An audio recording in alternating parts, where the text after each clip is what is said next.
ఏమ్మా వీడసలు తీసుకెళ్ళాడు సినిమాకి? అది అంటే తీసుకెళ్ళారమ్మా, తీసుకెళ్ళాను. అయ్యో అబద్ధం అత్తయ్య గారు. అబద్ధమా? ఏంటి అబద్ధం? ఏది అబద్ధం? అబద్ధం ఏంటి? అబద్ధం ఏంటి? సినిమాకి తీసుకెళ్ళను, నీతో సినిమా చూడడం నాకు ఇష్టం లేదు అని నా ఫ్రెండ్ తో పంపించి ఆయన ఫ్రెండ్స్ తో తిరిగొచ్చారు అత్తయ్య గారు. అమ్మా అమ్మా అమ్మా, అబద్ధం అమ్మా, అంతా బాబా. ఏయ్, నోరు మూయ్. ఇంకా బుకాయించాలని చూస్తున్నావా? అమ్మాయి అంత బాధపడుతోంది, నువ్వెంత టార్చర్ చేసావో నాకు ఇప్పుడు అర్థమవుతోందిరా. ఏమా నేనా? అవును నువ్వే. ఇదే ఫస్ట్ అండ్ లాస్ట్. ఇంకెప్పుడైనా అమ్మాయిని బాధ పెట్టావో నీ చర్మం ఉరి చేస్తా. ఏమనుకున్నావో? అది కాదమ్మా. మధు గురించి నాకు బాగా తెలుసు. నువ్వు ఇంకేం మాట్లాడుకో, వెళ్ళి లోపలికి. అమ్మా వెళ్ళు.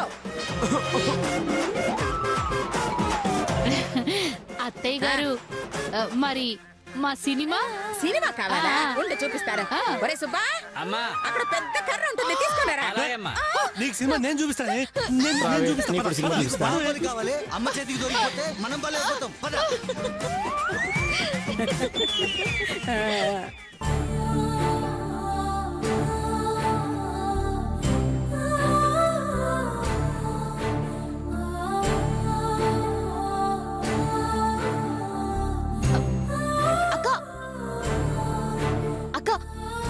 ఏంటక్క నువ్వు? నేను వేస్తాను కదా, ఇటివ్వు. నేను వేస్తాను కదా మధు, పర్లేదక్క.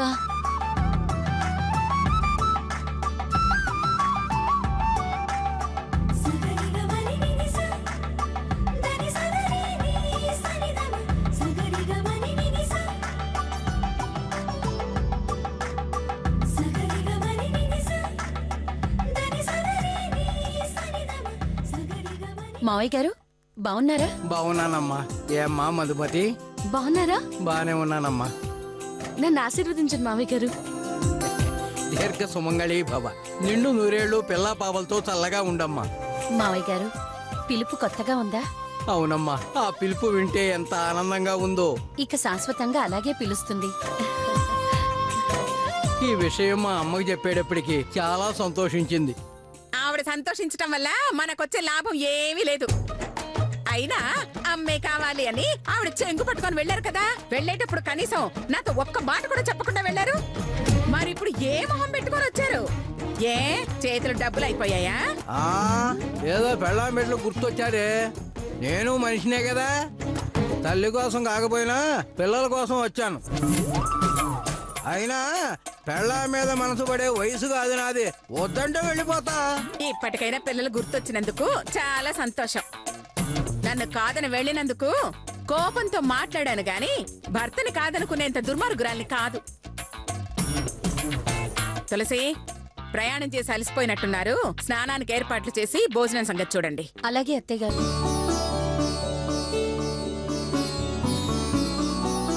ఈయన నాన్నమ్మ ఎలా ఉంది? చావు కోసం ఎదురు చూస్తూ మిమ్మల్ని అందరినీ తలుచుకుంటూ చావలేక బ్రతకలేక నరకం అనుభవిస్తోందిరా. ఏ క్షణానైనా రాలిపోవచ్చు. అయ్యో, మరైతే ఇంటికి తీసుకురావచ్చు కదా మావయ్య గారు. ఎందుకమ్మా? దీని పిసినారీతనంతో 10 రోజులు ముందే చంపుకోటానికా?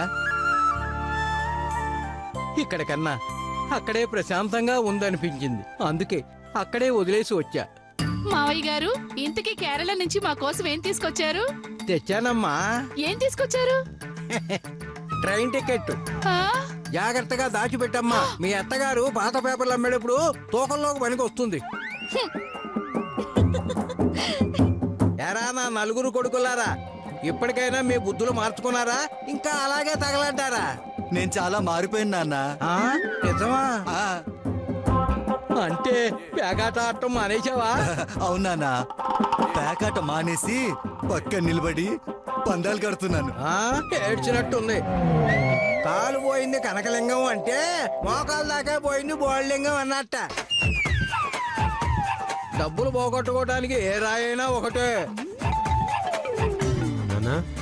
ఎలా ఉన్నావు?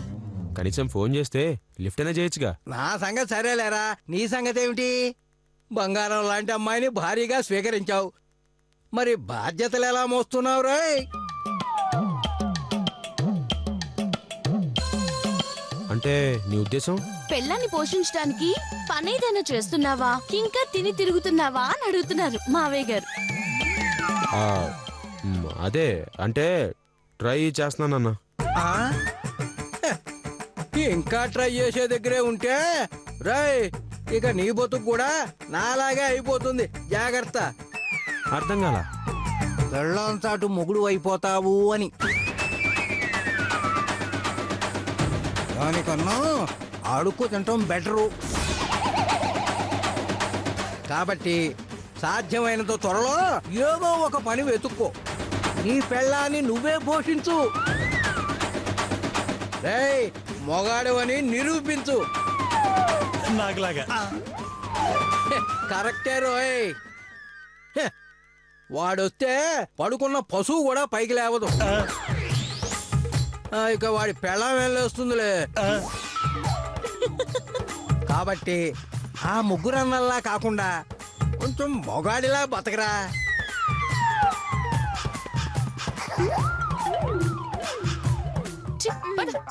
రారా.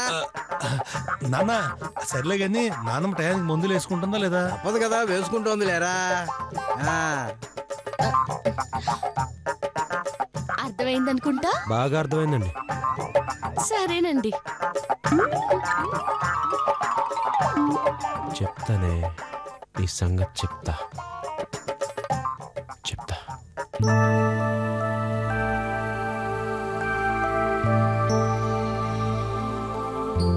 మావయ్య గారు, మావయ్య గారు. వస్తున్నా. నమస్కారం అండి. నువ్వా బాబు? కూర్చో. సుమతి, సుమతి. ఏంటండి? ఎవరొచ్చారో చూడు. నమస్కారం అత్తయ్య గారు. నమస్కారం. బాగున్నారా బాబు? బాగున్నానండి. మధు రాలేదా? అంటే మధుకి చెప్పకుండా వచ్చాను. ఎందుకంటే మధు లేకుండా మీతో నేను చెప్పుకోవాల్సినవి చాలా ఉన్నాయండి. అత్తయ్య గారు, నేను మీ విషయంలో చాలా తప్పు చేశానండి. అయినా మీరు పెద్ద మనసుతో నన్ను క్షమించి బంగారం లాంటి భార్యను నాకు ఇచ్చారు. కానీనా? ఏమైంది బాబు? ఏముంది అత్తయ్య గారు, ప్రతి అత్తగారింట్లో కోడలుకుండే ప్రాబ్లమే కట్నం. మధు కట్నం తేలేదని నాకు మా అమ్మకి ఏ ఇబ్బంది లేదండి. కానీ మా వదిల్లే సందర్భం దొరికితే మధుని తెప్పుతున్నారు. కారణం వాళ్ళిద్దరూ కట్నం తీసుకొచ్చారు. అలా అని మధుని కట్నం తెమ్మనేంత నీచుణ్ణి కాదండి. కాకపోతే మా వదిలిన ముందు మా ఆవిడ తలెత్తుకుని తిరగాలన్నదే నా ఆశ, నా కోరిక. చెప్పు బాబు, మా చిట్టి తల్లిని ఆ అవమానం నుంచి తప్పించాలంటే మేమేం చెయ్యాలి బాబు? చెయ్యాల్సిన మీరు కాదు మావయ్య గారు, నేను. అవునత్తయ్య గారు, నేనే ఉద్యోగమో వ్యాపారమో చేసి డబ్బు సంపాదిస్తే అప్పుడు వాళ్ళకనే అవకాశమే ఉండదు. ఒకవేళ మా వదిలినప్పుడు అన్నా కూడా మా ఆవిడకేం తక్కువ, నేను సంపాదిస్తున్నాను, నేను పోషిస్తున్నానని మా వదిలినతో వాదిస్తాను. అవసరమైతే వాళ్ళని ఎదిరిస్తాను. చెప్పు బాబు, మా దగ్గర మొహమాటం ఏముంది? ఇప్పుడున్న పరిస్థితుల్లో నాకు ఉద్యోగం రావడం చాలా కష్టం. అందుకని నేను కంపెనీ పెడదాం అనుకుంటున్నాను. చాలా మంచి నిర్ణయం తీసుకున్నావు బాబు. చాలా థ్యాంక్స్ మావయ్య గారు. కాకపోతే ఇప్పుడున్న పరిస్థితుల్లో నేను కంపెనీ పెట్టాలంటే దాదాపు ఓ 2 కోట్ల దాకా ఖర్చు అవుతుంది. బ్యాంక్ లోన్కి అప్లై చేశానండి, కానీ వాళ్ళు ఆస్తి షూరిటీగా పెట్టమన్నారు. మా అమ్మని అడిగితే ఇస్తుంది. నాకే అడగడం ఇష్టం లేదు. నా కాళ్ళ మీద నేను నిలబడ్డాక మా అమ్మకి చెప్దాం అనుకుంటున్నాను. నిజమే బాబు. ఏమీ జరక్క ముందు అందరికీ చెప్పుకుంటే రేపు అనుకున్న పని కాకపోతే అందరు మనల్ని చులకనగా చూస్తారు. అందుకే చెప్పలేదు అత్తయ్య గారు. కాకపోతే చిన్న చిక్కొచ్చింది మావయ్య గారు. ఏమిటి బాబు అది? వద్దులేండి మావయ్య గారు, ఇప్పటికే మిమ్మల్ని చాలా ఇబ్బంది పెట్టాను. ఇప్పుడు చెప్తే మళ్ళీ మిమ్మల్ని బాధ పెట్టిన వాడిని అవుతాను. నేను బయలుదేరతానండి. ఆగు బాబు, నువ్వు అడిగింది ఇవ్వకుండా దాచుకునేందుకు మా దగ్గర ఏమీ లేదు బాబు. కాబట్టి నీ మనసులో ఏమీ దాచుకోకుండా ఏముందో చెప్పు బాబు. అంటే అది బ్యాంకు షూరిటీకి మీరు సంతకం పెట్టాలి. ఆ మాట అడగడానికి మొహమాటం ఎందుకు బాబు? చెప్పు, సంతకం ఎక్కడ పెట్టాలి? నా కంపెనీ కోసం మీరింత రిస్క్ చేస్తున్నారంటే మీరు నిజంగా దేవుడు మోహి గారు. అరే లే బాబు, ప్రాణానికి ప్రాణమైన నా కూతుర్నే నీకు భార్యగా ఇచ్చాను. ఈ ఇల్లు ఒక లెక్క బాబు. అయినా మాకు నువ్వొకటి మధు ఒకటి కాదు. ఈ కంపెనీ పెడుతున్నది ఎవరు? మా అల్లుడు గారు, అంటే మా కూతురు భర్త. అంటే మేం షూరిటీ పెడుతుంది మామతు కంపెనీకే కదా. ముందు సంతకం ఎక్కడ పెట్టాలో చెప్పు బాబు.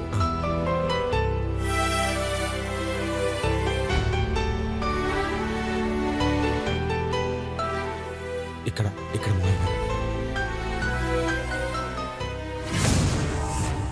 పాముకి పాలు పోస్తున్నాం, త్వరలో కాటేస్తుంది, చావడానికి రెడీగా ఉంది.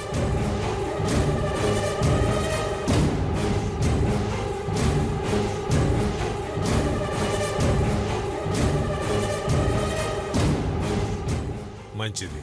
చాలా థ్యాంక్స్ మోహి గారు, ఉంటాను. అలాగే.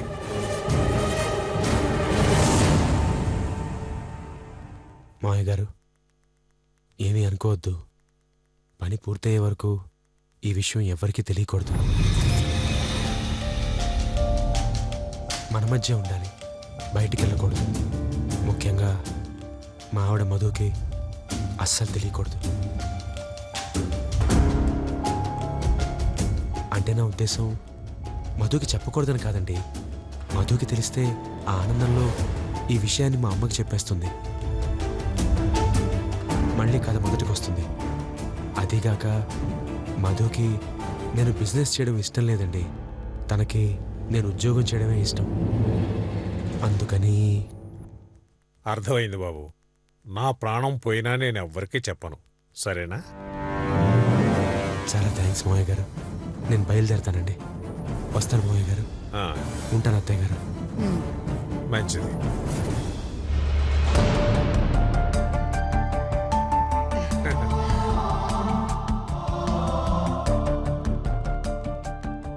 ఏంటి, కేరళ నుంచి మీ నాన్న వచ్చాడా? రావడమే కాదురా, వచ్చి రాగానే నాకు జ్ఞానోపదేశం కూడా చేశాడు. ఏమని? తొందరగా మనవాడిని కనమనే? అంత లేదురా, ఏదైనా ఉద్యోగం చూసుకోమని. ఆల్రెడీ ఉద్యోగం చేస్తున్నావు కదరా. ఏ ఉద్యోగం రా? మధుమతి నడిపించే ఉద్యోగం. తిని తిరుగుతూ మాతో ఉన్నావు కదా. చా ఏడిసారు అదవల్లరా. అప్పటికి మీరేదో ఉద్యోగం చేసేస్తున్నట్టు. మేం చేయకపోయినా పర్లేదురా, ఎందుకంటే మేం బ్యాచిలర్స్. కానీ నువ్వు మధుమతి మోగుడ్సు.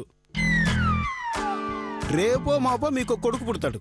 వాడికి తిండి బట్ట చదువు, వాడి కోసమైనా నువ్వు ఉద్యోగం చేయాలి కదా.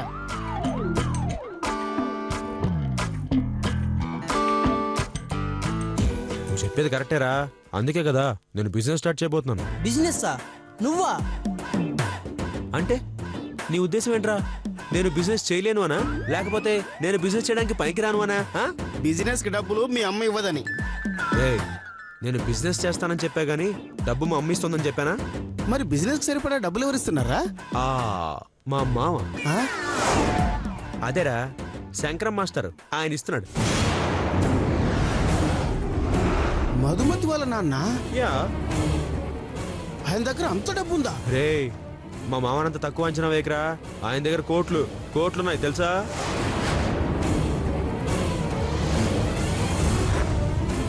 కోట్ల? అవునరా. ఆయన ఉంటున్న పాత కొంప ఉందిగా, దాని విలువ 6 కోట్లు. ఇల్లా? నువ్వేదో క్యాష్ ఉన్నట్టు చెప్తావేరా. ఓర్ నా చిట్టి పొట్టి ఫ్రెండు, ఆ ఇంటినే నేను క్యాష్ గా మారుస్తున్నాను. ఎలా? చాలా సింపుల్ రా. ఇప్పుడు నేను స్టార్ట్ చేయబోయే బిజినెస్ కి బ్యాంక్ లోన్ అప్లై చేశాను రా.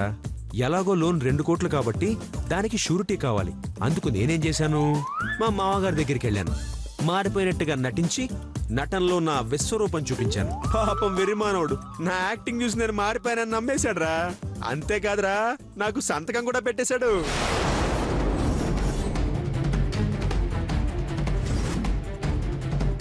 అవునా? యా. సో రేపు నాకు లోన్ వస్తుంది, కానీ నేను ఎలాగో లోను కట్టను కాబట్టి ఎగదొబ్బేస్తాను కాబట్టి మా మామగారింటిని వేలం వేస్తారు. ఓహో, వేలం వేసిన తర్వాత మా యావిడ శ్రీమతి మధుమతి చైతన్య తట్టుకోలేక వాళ్ళ నాన్న చేసిన పనికి ఆయన్ని నిందించలేక నన్ను నిలదీయలేక నలిగిపోవాలి.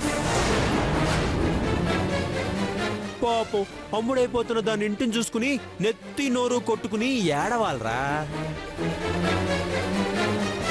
నా కాళ్ళు పట్టుకుని వద్దండి మా ఇంటిని అమ్మొద్దండి అని నన్ను బతిమాలాలరా.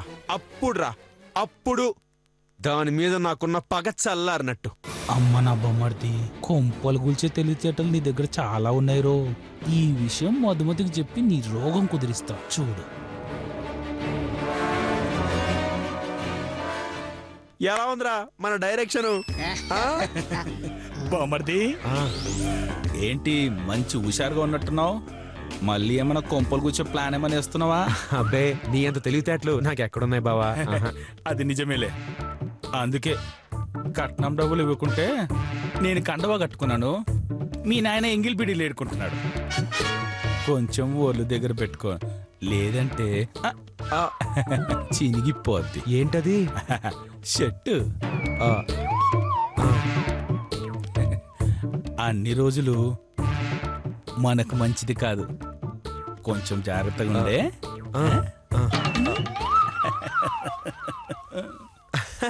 చూసావా మా బావకి నేనంటే ఎంత ప్రేమో, అందుకే ఇలా కొట్టి మరీ జాగ్రత్తలు చెప్తున్నాడు. ఎరా నీకు ఎలా అర్థమైందా? జాగ్రత్త చెప్పినట్లేదు, వార్నింగ్ ఇచ్చినట్టుంది. ఈ మధ్య నీకు బుర్ర బాగా పెరిగిందిరా. కోట పదనే. ఏమిటన్నయ్య గారు మీరు అనేది? చేతు చేయబోయే బిజినెస్ కోసం షూరిటీగా మా నాన్నగారితో సంతకం చేయించుకున్నారా? అవునమ్మా, చేతు వాళ్ళ ఫ్రెండ్స్ తో చెప్తుంటే విన్నాను. ఆయనకి కోట్ల రూపాయలు ఆస్తుండగా షూరిటీగా మా నాన్నగారితో సంతకం చేయించడం ఏమిటి? ఏముంది, తీసుకున్న లోను కట్టకుండా ఎగ్గొట్టి మీ ఇల్లు బ్యాంకు వేలంలో అమ్మించాలని అతని ప్లాను. నీకు కూడా తెలియకుండా సంతకం పెట్టించాడు. మీ నాన్న కూడా నీకు తెలియకుండా జాగ్రత్త పడ్డాడు. వెంటనే మీ నాన్నకు ఫోన్ చేసి విషయం ఏదో కనుక్కో అమ్మా. అలాగే. ఇదిగో ఫోన్.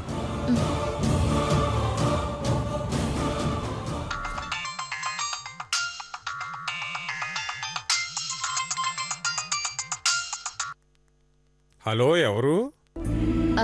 నాన్నగారు, నేను మధునండి. మా మధు, నువ్వా? కొత్త నెంబర్ నుంచి చేసేసరికి ఎవరిదో అనుకున్నాను. కొత్త కొత్త విషయాలు తెలిసేసరికి కొత్త నెంబర్ నుంచి చేయక తప్పలేదు నాన్నగారు. ఎలా ఉన్నావమ్మా? చాలా బాధగా ఉన్నాను నాన్నగారు. ఏంటమ్మా, ఏమైంది? అత్తగారింట్లో ఏమన్నా ఇబ్బంది వచ్చిందా? ఈసారి నా బాధకు కారణం అత్తింటి వారు కాదు నాన్నగారు, పుట్టింటి వాళ్ళు. మేమా నీ బాధ కారకులం? మేమేం చేశాం తల్లి? కన్న కూతురు దగ్గర నిజాన్ని దాచారు. నా కోసం, నా సంతోషం కోసం మళ్ళీ కష్టాన్ని కొని తెచ్చుకుంటున్నారు. ఎందుకు ఇలా చేశారు నాన్నగారు? నాతో ఒక్క మాట చెప్పడానికి కూడా మీకు మనసు రాలేదా? నీ బాధ కారణం అర్థమైందమ్మా. కాకపోతే నీ ప్రశ్నకు నేను సమాధానం చెప్పలేదు. ఇదిగో మీ అమ్మ చెబుతుంది, మాట్లాడు. మాట్లాడోయ్. అమ్మా మధు. అమ్మా, అతను నా భర్తే కావచ్చు, అతను అడిగాడని కాదని లేకపోవచ్చు.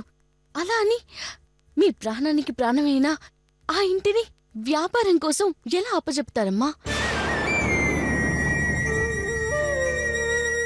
అసలు షూరిటీగా ఎందుకు సంతకం పెట్టారు? పిచ్చిదానా, మా ప్రాణమైన నిన్నే అతనికిచ్చాము. ఇక ఈ ఇల్లెంతా?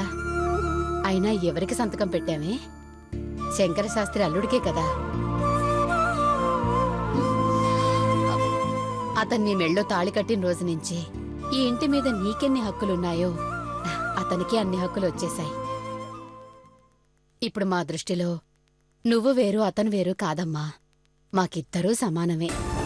అది కాదమ్మా. చూడు, అతను సంతకం అడిగింది వ్యాపారం చేసి ప్రయోజకుడవ్వడానికి. అతను ప్రయోజకుడైతే సుఖపడేది సంతోషపడేది మా కూతురే.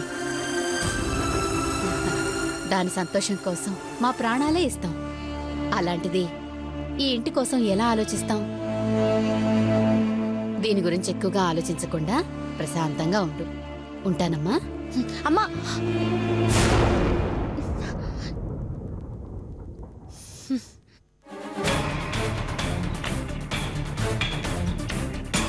చైతన్య, నువ్వు మారవు, నన్ను ప్రశాంతంగా ఉండనివ్వవు. నువ్వెన్ని ఎత్తులు వేసినా దాన్ని చిత్తు చేసే ప్లాన్లు నా దగ్గరుంటాయి. నన్ను ఢీ కొట్టి ఆ లోన్ ఎలా తీసుకుంటావో నేను చూస్తాను. థ్యాంక్స్ అన్నయ్య. అతను పట్టుపడదాం. ఓకే అమ్మా, కుమ్మేద్దాం.